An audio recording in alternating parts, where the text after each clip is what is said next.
নবী সাল্লাল্লাহু আলাইহি ওয়াসাল্লাম একদিন এভাবে লেকচার দিচ্ছেন, মানে খুতবা দিচ্ছেন। একজন দাঁড়িয়ে বলছেন সাহাবী যে কবে কিয়ামত হবে ইয়া রাসূলুল্লাহ? তিনি বলছেন যে যখন দেখবা যে অনুপযুক্ত ব্যক্তির হাতে দায়িত্ব অর্পণ করা হয়েছে তখন ফান্তাজুরিস সাআ, কিয়ামতের অপেক্ষা করতে। আমরা এই যুগে বাস করতেছি না, এমন কোনো পাপ নাই এই শহরে হচ্ছে না। মূল পাপ কয়েকটা হচ্ছে। এক নম্বর হচ্ছে শিরক, কি হচ্ছে? তারপরে হচ্ছে প্রতারণা। নবী সাল্লাল্লাহু আলাইহি ওয়াসাল্লামের কথা কি মিথ্যা? তিনি বলছেন কিয়ামতের মাঠে বহু মানুষ উঠবে উহুদ পাহাড়ের সমান নেকি নিয়ে। একেবারে উহুদ পাহাড় দেখছেন আপনারা? কেউ অনলাইনে দেখে নেন, বিশাল পাহাড়। জানাজার নামাজে শরীক হইলে 1 কেরাত নেকি হয়। 1 কেরাত মানে 1 উহুদ পাহাড় সমান। আর মাটি দিয়ে আসলে আরেক কেরাত নেকি হয়, মানে আরেকটা উহুদ পাহাড়ের সমান। উহুদ পাহাড়ের সমান আরো উঁচু উঁচু নামাজের নেকি, যাকাতের নেকি, হজের নেকি, উমরার নেকি নিয়ে উঠবে বহু মানুষ। আমরাই হয়তো বা তারা, আল্লাহ পাক আমাদেরকে মাফ করুন। ওঠার পরে বহু মানুষ সামনে দাঁড়ায় থাকবে। কাউকে গালি দিছে, কাউকে অন্যায়ভাবে মারছে, কাউকে রিমান্ডে নিয়ে একেবারে পেদানি দিছে, নির্দোষ ছিল। কারো নামে মিথ্যা মামলা দিছে, কারো নামে অপবাদ ছড়াইছে। বেচারা ভালো ছিল, সৎ ছিল, অপবাদ ছড়াই দিছে। কারো নামে ধরেন যে কারো গীবত করছে, কারো টাকা নিয়ে টাকা দেয় নাই, কারো জমি আত্মসাৎ করে খাইছে, ভূমিদস্যু ছিল। মানে মানুষের সাথে জড়িত পাপ ছিল। কি ছিল? অন্যের সাথে জড়িত, মানে অন্যের হক নষ্ট করছে আর কি, অন্যের। এখন আল্লাহ পাক বলবেন যে তোমার এই ঋণ এখন শোধ করো। ওই দিন তো ঋণ শোধ করার কোনো বুদ্ধি আছে? বুদ্ধি নেই। এখন কি পদ্ধতি? ফেরেশতাদেরকে বলা হবে এই ব্যক্তির আমলনামায় যে নেকিগুলো আছে, নামাজের নেকি, রোজার নেকি, হজের নেকি, যাকাতের নেকি, এইগুলা দিয়ে ওদের আমলনামা ভর্তি করো, যারা পাওনাদার দ্বারায় আছে। এই ভর্তি করতে করতে করতে করতে এক সময় দেখা যাবে এই ব্যক্তির আমলনামা ফাঁকা হয়ে যাবে। তখন কি হবে? ফেরেশতাদেরকে বলা হবে ওই যে যারা ভুক্তভোগী ওদের আমলনামা থেকে গুনাহ নিয়ে এই ব্যক্তির আমলনামায় ঢাল। এরপরে ওই ব্যক্তিগুলো দেখা যাবে জান্নাতে চলে গেছে, মাজলুম ছিল পৃথিবীতে, ওই দিন সফল হয়ে গেছে, জান্নাতে চলে গেছে। এবারটা দুনিয়া জালেম ছিল, এই জাহান্নামে চলে গেছে। নাউজুবিল্লাহ। আল্লাহ পাক আমাদেরকে এরকম মানুষের হক নষ্ট করা থেকে হেফাজত করে। ভাই মানুষের হক নষ্ট করতে যায় না। নিজে আমল তো এমনিই কম, ভাঙাচোরা ঈমান, মুনাফিকের মতো বসবাস করতেছি। এখন তো আমরা মুনাফিকের মতো বসবাস করতেছি এই দুনিয়াতে। এখন যারা আমার মনে হয় মন থেকে ঈমানের দাবি করতে পারে শক্তভাবে যে হ্যাঁ আমরা ঈমানদার, এরা হচ্ছে গাজ্জার ওই মুজাহিদ ভাইরা। বুঝলেন না এই কথা? তারা মনে হয় দাবি করতে পারে যে হ্যাঁ আমরা ঈমানদার। আমরা তো নেফাকের উপরে আছি, আমরা তো স্বীকৃতি দিতে পারতেছি না, সত্যকে স্বীকৃতিও দিতে পারি না। বরং আমরা মানচিত্র থেকে ফিলিস্তিনের মানচিত্র উঠাই দিলাম, দিয়ে যারা জালেম ওদেরটা প্রতিষ্ঠা করলাম। ওইটাও পাঠ্যপুস্তকে আসছে। আপনারা তো শুধু একটাই শুনে বসে আছেন, একটাই শুনে আসেন না আপনারা? শরীফ শরীফা তো আছেই, এইটাও একটা ইস্যু ছিল। আল্লাহ পাক আমাদেরকে চোখ খুলুন, আল্লাহ পাক আমাদের চোখ খোলার তৌফিক দান করেন। আর ভাই বাইরের চোখ তো সবারই খোলা, ভিতরের চোখটা খোলার তৌফিক দান করেন। আমি অনেক ভিতরে চলে আসছি, বুঝাইতে চাচ্ছিলাম যে এই বিশ্বে এখন আল্লাহ পাককে সার্বভৌম ক্ষমতার অধিকারী মানা হচ্ছে না। এটা হচ্ছে বৈশ্বিক শিরক। রাজনৈতিক ক্ষেত্রে আমরা আল্লাহর সার্বভৌমত্ব মানছি না, অর্থনৈতিক ক্ষেত্রে আমরা আল্লাহর দেয়া বিধান মানছি না, শিক্ষা ক্ষেত্রে আমরা আল্লাহ পাকের দেয়া শিক্ষানীতি মানছি না, সংস্কৃতির মধ্যে আমরা আল্লাহর সংস্কৃতি মানছি না। ব্যক্তি জীবনে, ইবাদতের জীবনে, পারিবারিক জীবনে, সামাজিক জীবনে আমরা আল্লাহ পাকের সার্বভৌমত্বকে বাদ দিয়ে মানুষের সার্বভৌমত্ব প্রতিষ্ঠা করেছি। আর আমরা তেলাওয়াত করতেছি তাবারাকাল্লাযী বিয়াদিহিল মুলক, আবার পড়তেছি কুলিল্লাহুম্মা মালিকাল মুলক। হে বলুন, হে রাজত্বের অধিকারী, তুতিল মুলকা মান তাশা ওয়া তানজিউল মুলকা মিম্মান তাশা। আয়াত তো জানেন না আপনারা? সূরা আলে ইমরানে আছে। আমাদের কথা আর বাস্তবতার মধ্যে অনেক ফারাক। আল্লাহ পাক আমাদেরকে কোরআন গভীরভাবে অনুধাবন করার তৌফিক দান করেন। খালি তেলাওয়াত করলেই হবে না ভাই, এর অর্থটা জানতে হবে। অর্থ না জানলে পরে তেলাওয়াত করলে নেকি হবে না এটা বলি নাই আমি। বলেছি শুধু তেলাওয়াত করলেই পুরো হক আদায় হয় না, শুধু তেলাওয়াত করলেই পুরো হক আদায় হয় না, 100 বার হয় না। আবার বলতেছি শোনেন ভালো করে, তেলাওয়াত করলে প্রত্যেক হরফে 10 নেকি হয়, কিন্তু শুধু তেলাওয়াত করলেই কোরআনের সম্পূর্ণ হক আদায় কোশ্চিন কালেও হয় না। এই যে অর্থগুলো না জানলে আপনি কিভাবে বাস্তবায়ন করবেন, বুঝবেন কিভাবে, কি বলেছেন আল্লাহ পাক কোরআনে?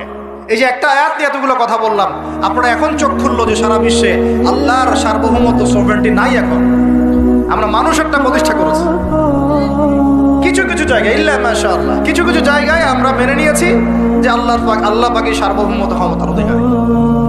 এখন তো এটা মানুষের হাতে উঠাই দিয়েছে। আল্লাহ পাক আমাদেরকে পাঠাইছেন দুনিয়াতে তার খলিফা হিসেবে। কি হিসেবে? আল্লাহর খলিফার কাজ কি? শয়তানের দাসত্ব করবে না আল্লাহর? বলেন, আল্লাহর খলিফার বৈশিষ্ট্য কি, ফাংশন কি? সে কি শয়তানের দাসত্ব করবে না আল্লাহর? সে কি আল্লাহর বিধান মানবে না শয়তানের? সে কি আল্লাহর সার্বভৌমত্ব মানবে না শয়তানের? তাহলে আমরা আল্লাহ পাকের কয়টা বিধান বাস্তবায়ন করতে পারছি? একজন আমাকে খুব কড়া ভাষায় বলছিলেন একদিন যে আপনি প্রথম ব্যক্তি মনে হয় বলেছেন ঢাকা হচ্ছে যে সিটি অফ আখিরুজ জামানে, আপনি চোখে দেখেন না ঢাকা শহরে এত এত মসজিদ আছে? বললাম যে এইটা আপনার চেয়ে আগে আমি দেখছি ঢাকা শহরে এতগুলো মসজিদ আছে, আমার কাছে হিসেব করা আছে কয়টা মসজিদ ঢাকায় আছে। তাহলে আপনি বললেন যে এটা সিটি অফ আখিরুজ জামান। বললাম ঢাকা শহরে এতগুলো যে মসজিদ আছে কত বছর থেকে আছে? বলছে 50, 60, 70 বছর থেকে। তো বলো 70 বছরে কোরআনের আপনি একটা বিধান বাস্তবায়ন করতে পারছেন ঢাকায়? বলেন, পারছেন?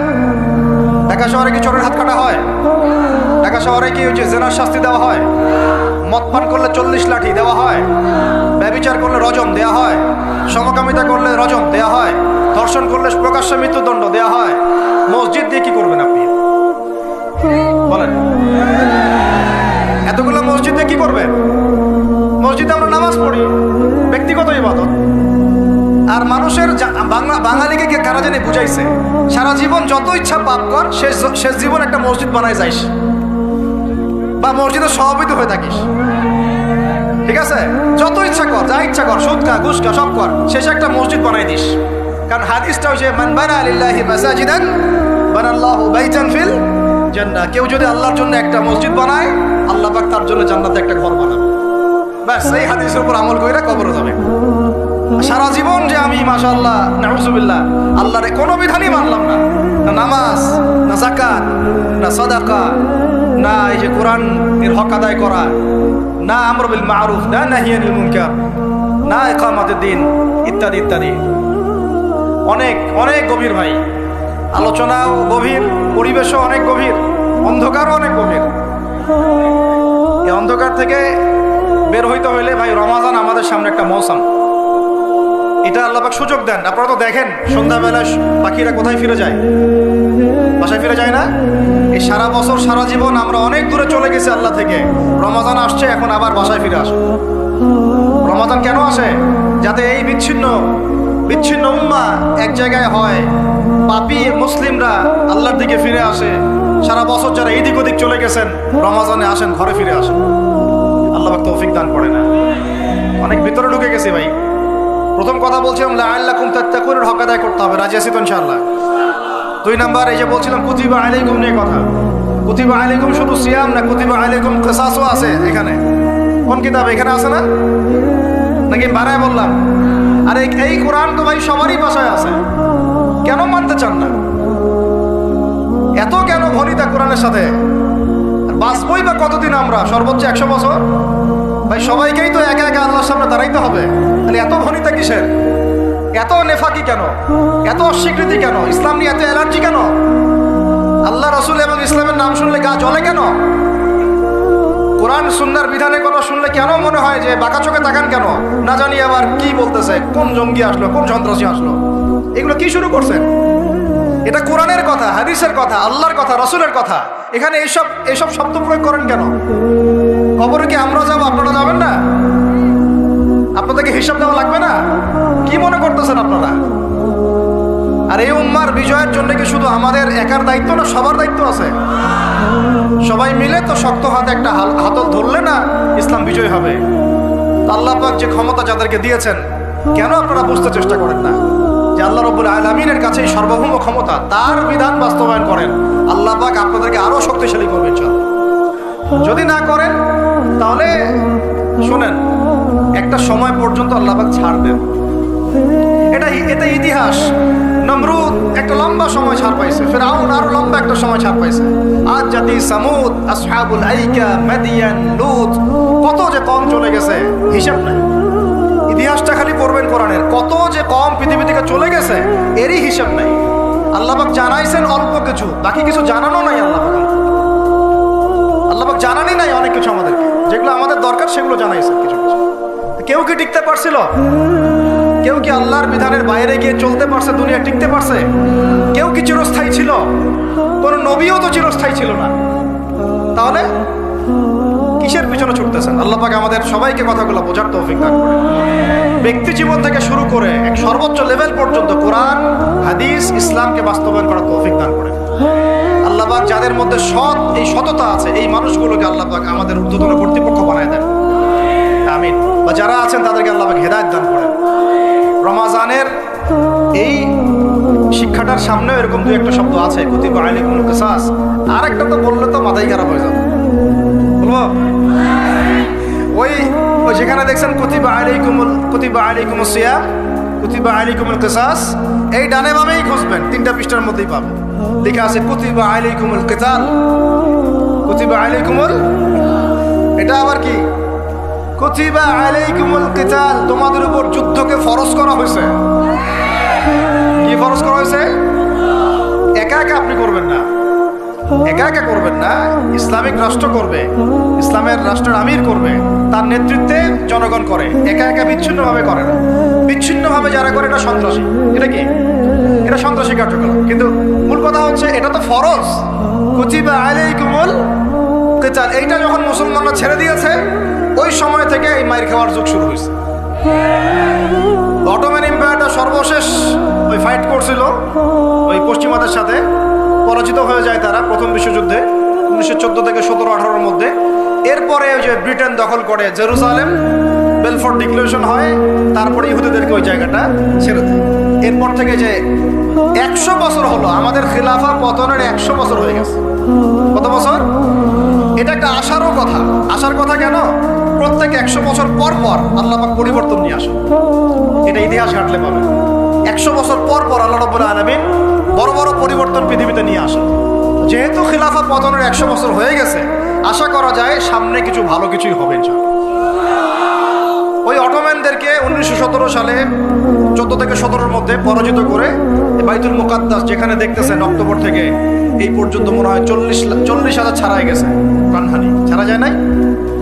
বেশিরভাগই নারী আর শিশু। বেশিরভাগই কি? নবী সাল্লাল্লাহু আলাইহি ওয়াসাল্লাম তার জীবদ্দশায় মনে হয় 97টা থেকে 98টা যুদ্ধ করেছেন। কয়টা? এটা তো জানেন না। আমরা শুধু জানি নবী সাল্লাল্লাহু আলাইহি ওয়াসাল্লাম মিষ্টি পছন্দ করতেন, মিসওয়াক করতেন, তারপরে ডান কাঁধে শুইতেন, সাদা জামা পছন্দ করতেন, দাড়ি রাখতেন, এগুলো আমরা জানি না। ওনার সিরাত পড়েন, ওনার জীবনীটা পড়ে দেখেন। 97 থেকে 98টাতে তিনি নিজে লিড দিয়েছেন, তিনি হয় লিড দিয়েছেন, না হলে অন্য কোনো সাহাবীকে পাঠিয়েছেন, মানে গাজওয়া অথবা সারিয়া। এখন এই 100টার মতো যুদ্ধে আপনি দেখবেন না কোনো নারীকে হত্যা করা হয়েছে বা কোনো শিশুকে হত্যা করা হয়েছে, আপনি খুঁজে পাবেন না। একটা ইতিহাস দেখাতে পারবেন না যে মুসলমানদের হাতে কোনো শিশুকে হত্যা করা হয়েছে বা কোনো নারীকে হত্যা করা হয়েছে, আঘাত করা হয়েছে। শুধু আলী রাদিয়াল্লাহু আনহু একদিন এক নারীকে ধরেছিলেন, কারণ নবী সাল্লাল্লাহু আলাইহি ওয়াসাল্লাম বলেছিলেন যে অমুক জায়গায় এক মেয়েকে পাবা, ওই মেয়ের কাছে একটা চিঠি আছে, ও গুপ্তচর বৃত্তি করেছে, ওই চিঠি সে মক্কায় পৌঁছে দিতে যাচ্ছে, ওকে রাস্তায় ধরবা, ওর কাছ থেকে চিঠি আদায় করবা। কথা বুঝতে পারছেন? উনি গেলেন, দেখলেন হ্যাঁ ঠিক ওই জায়গায় এক মেয়ে আছে, চিঠি বের করো। আর নাই, আমার কাছে কোনো চিঠি নাই। তিনি বলছেন যদি চিঠি বের না করো তাহলে কিন্তু প্রয়োজনে একদম সব সার্চ করে চিঠি বের করবো কিন্তু। তো পরে ভয়ে সে চিঠি দিয়ে দিছে। এই একটাই ঘটনা পাওয়া যাচ্ছে যে মেয়েদের সাথে যুদ্ধক্ষেত্রে আচরণ। আর এই পুরো 100টা বা 98টা সারিয়ার গাজওয়ায় নবী সাল্লাল্লাহু আলাইহি ওয়াসাল্লাম সাহাবীদের হাতে একটা শিশুও মানে নিহত হয় নাই, একটা মহিলাও নিহত হয়। যদি কোনো দলিল পান আমাকে জানায়েন, যদি আমার জ্ঞানে কমতি থাকে। আপনারা যদি দলিল পান আমাকে জানায়েন, আমার জানা নাই। আর আপনি দেখতেছেন অক্টোবর থেকে, এই যে এটা কি মাস? মার্চ, এই যে 5-6-7 মাসের মধ্যে আপনি দেখতেছেন যে 40-42 হাজার মুসলমানকে মারা হচ্ছে, তার মধ্যে বেশিরভাগই নারী আর শিশু। নারী আর শিশু, এগুলো দেখলে তো ঘুম হয় না আমাদের, কিচ্ছু করার নাই, তামাশা দেখতেছি সবাই বসে বসে। আর যাদের করার ছিল এরা বসে খ্যাপসা খায়। কি খায়? ওরা ওই সিনেমা হল উদ্বোধন করে, মদের বার ওপেন করে। হ্যাঁ, সুবহানাল্লাহ। পাশে নবী সাল্লাল্লাহু আলাইহি ওয়াসাল্লাম শুয়ে আছে, চিন্তা করেন। সাহাবীরা রাদিয়াল্লাহু আনহুম আজমাইন তারা শুয়ে আছে। ওখানে গেলে মুমিনদের চোখের পানি ছেড়ে দেয় মানুষ। কি একটা অবস্থা! ওইখানে আল্লাহর ঘর বাইতুল্লাহুল হারাম। অনেকে আবার বলে কি করার আছে আমাদের, আমাদের কিছুই করার নাই। ওই জন্য একদিন বলছিলাম তো কিছু করার নাই, তাহলে নেইমারকে নিয়ে এসে ফুটবল খেলাও। ওটাও চলতেছিল। বিভিন্ন বলিউড তারকা, হলিউড তারকা আইসে এসে কনসার্ট করতেছে, এগুলা করেন, কিছু করার নাই তো। বেশি না, আপনারা যদি একটু জিও পলিটিক্স পড়েন দেখবেন 10টা, বেশি না 10টা মুসলিম কান্ট্রি যদি একসাথে হয়, 10টা মুসলিম কান্ট্রি যদি একসাথে হয় বা একটা টেবিলে বসতে পারে, এই 10টা মুসলিম কান্ট্রির কাছে যে পরিমাণ সৈন্য আছে, যে পরিমাণ অস্ত্র আছে, যে পরিমাণ জ্বালানি আছে, যে পরিমাণ তেল আছে, আর যে পরিমাণ গ্যাস আছে, আর বাকি কথা নাই বলুন, এই ইসরায়েলের মতো 100টা দেশের সাথে মোকাবেলা করতে পারত। এক একটা বাচ্চার রক্তের বদলা নেওয়া যাইতো, একটা একটা বোনের ইজ্জতের বদলা নেওয়া যাইতো। শুধু ওই ইমানদার কোন ওমর আল্লাহ পাক এখন আমাদের কাছে দেন। কারণ কেন দেন নাই জানেন? কারণ আমরা তো আর তার সাহাবীদের মতো না। আমরা যদি সাহাবীওয়ালা জিন্দেগি আবার শুরু করি, আল্লাহ পাক ওমর ইবনুল খাত্তাবও পাঠাবেন ইনশাআল্লাহ। বুঝাতে পারতেছেন? আমরা ঠিক না হলে তো আসমান থেকে ফেরেশতা নামবে না ভাই। আর আমরা এই এত দূরে বসে ছোট্ট একটা রাষ্ট্রের মধ্যে আলোচনা করি, কি আলোচনা করি আর কি ফায়দা? কিন্তু আলোচনাগুলো করতেছি আল্লাহর কাছে দায়মুক্ত হওয়ার জন্য, যাতে আপনারা সত্যটা জানেন এবং হকটা বুঝতে চেষ্টা করেন, আপনার পরবর্তী প্রজন্মকে এটা জানান। আল্লাহ চাইতো আমরা না বললে কি হয়েছে, দেখা যাবে 100 বছর পরে হইলেও আমাদের পরবর্তী প্রজন্মরা ইনশাল্লাহ বাইতুল মুকাদ্দাস উদ্ধার করবে, কারণ লিখা তো হয়ে গেছে এটা, তো ওইটা আমাদের হাতে আসতেছে। এবং ওইখানে 40 বছর ইসলামী খেলাফত বাস্তবায়ন না হওয়া পর্যন্ত এই বিশ্বে কিয়ামত হবে না ইনশাআল্লাহ। কত বছর? কে করবে? ঈসা আলাইহিস সালাম। কে করবেন? ঈসা আলাইহিস সালাম। তার সাথে সঙ্গ দিবেন ইমামুল মাহদি। এটা হবে সামনে। এখন ওইটা যখন হবে, ওই 40 বছর ইসলামী খেলাফত, তখন তাবারাকাল্লাযী বিয়াদিহিল মুলক, ওই আল্লাহ পাকের যে মুলক, আল্লাহ পাকের সার্বভৌমত্ব, আল্লাহ পাকের সরভেন্টি, আল্লাহ পাকের রাজত্ব, ওইটা সারা বিশ্বে প্রতিষ্ঠা হবে। এখন ওইটা নাই। এখন কি আছে? এখন মুলক হচ্ছে জাতিসংঘের, সবকিছু ওদের হাতে। আর এগুলো গঠনই করা হয়েছিল মুসলমানদের স্বার্থ দমন করে পশ্চিমাদের স্বার্থ উন্নয়নের জন্য। একেবারে খোলামেলা কথা বলে, এখন পর্যন্ত ওদের ভিশন এবং এজেন্ডা এইটাই। পৃথিবীর কোনো জায়গায় মুসলমানের স্বার্থ তার সর্বোচ্চ অগ্রাধিকার দিবে না, বরং আমাদেরকে দাস বানানোর জন্য এটা তৈরি করছে। আর আমরা এখন সেই দাসত্বের মধ্যে চলে আসছি। কেউ কিছু বলেও না, কেউ কিছু করে, সবাই মেনে নিছি আর কি। আলোচনা করে লাভ নাই। আপনারা প্রত্যেকটা ঘরে ঘরে একটা করে আইয়ুবের জন্ম দেন, আলোচনা করে লাভ নাই। এত প্রত্যেকটা মা বোনকে বলবো, একটা করে বাচ্চা দেন আমাদেরকে আইয়ুবের মতো, একটা করে বাচ্চা দেন তারেক বিন জিয়াদের মতো, একটা করে বাচ্চা দেন আমাদেরকে বিন কাসিমের মতো। ইনশাল্লাহ আজ না হোক 100 বছর পরে হলেও ইনশাল্লাহ বিশ্বের শাসন ক্ষমতা আমাদের হাতে আসবে ইনশাল্লাহ। তার আগ পর্যন্ত আমরা কেউ স্বাধীন না। তো এখানে কুতিবা আলাইকুমুস সিয়ামও আছে, কুতিবা আলাইকুমুল কিসাসও আছে, কুতিবা আলাইকুমুল কিতালও আছে। ওইটা ছাড়ার পর থেকে আজকে আমাদের এই অবস্থা হচ্ছে। এখন ওইদিকে তো আমরা যেতে পারবো না, এখন আমাদের শক্তি নাই। অতএব ওই আলোচনা নাই, ফুল স্টপ রাখলাম। এখন এই মাসে আমরা কি আল্লাহর দিকে ফিরে আসতে পারি কিনা? অন্তত যারা নামাজ আমরা কাজা করছি বা অলসতা দেখাচ্ছি, রমজান মাসে 5 ওয়াক্ত পাক্কা নামাজি হইতে পারবো তো ইনশাআল্লাহ? ফরজ নামাজের সাথে সাথে সুন্নত আর নফলগুলোর পাবন্দ হইতে পারবো তো ইনশাআল্লাহ? রমজান মাসে দাড়িটা ছাড়তে পারবো তো ইনশাআল্লাহ? পোশাক চেঞ্জ করতে পারবো তো ইনশাআল্লাহ? সুদ ছাড়তে পারবো তো ইনশাআল্লাহ? সমস্ত জেনা ছাড়তে পারবো তো ইনশাআল্লাহ? সমকামিতার এগুলো ধার কাছেও তো যাবো না ইনশাআল্লাহ? মাপে কম দেওয়া ছাড়তে পারবো তো ইনশাআল্লাহ? যত রকম দুর্নীতি, সুদ ঘুষ ছাড়তে পারবো তো ইনশাআল্লাহ? রমজান মাসে আমরা আবার ওই পাখিদের মতো পাখিরা যেমন ঘরে ফিরে, আমরা আল্লাহর কাছে ফিরবো তো ইনশাআল্লাহ। কয়েকটা কাজ খালি বলে শেষ করে দিচ্ছি। এর পরের আয়াতে আপনি পাবেন, জাস্ট এর পরের আয়াতেই, মানে এগুলো সিকোয়েন্স ওয়াইজ সাজানো হয়েছে।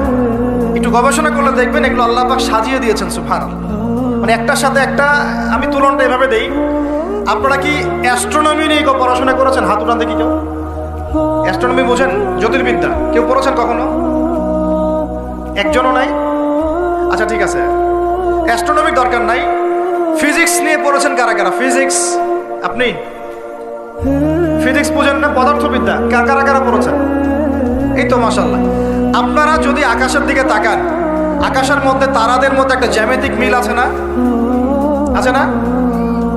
ওটা ফিজিক্স যারা পড়েছে তারা বুঝবে, সবাই বুঝবে না কিন্তু।